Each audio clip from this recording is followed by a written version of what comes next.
You are watching News 41 Network. Hello everyone, मैं हूं आपके साथ मुदस्सिर अली और आप देख रहे हैं न्यूज़ 41 नेटवर्क। हर खबर ख़ास है। आइए देखते हैं क्या है आज की खास खबर। रमजानपुरा या नया इस्लामपुरा रिलायबल साइजिंग के पीछे संजरी चौक में आज एक बस्ती में आग लग गई, जिसकी वजह से 13 मकान जलकर खाक हो गए।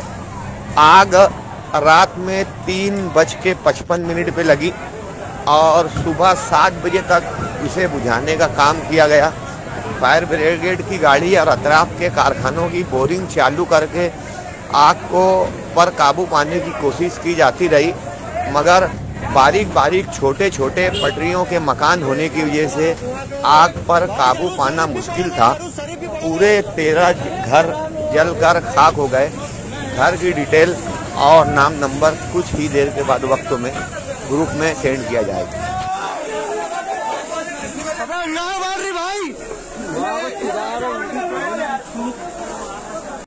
इसी तरह खबरें देखने के लिए सब्सक्राइब करें हमारे चैनल को और अपने दोस्तों में ज़रूर शेयर करें।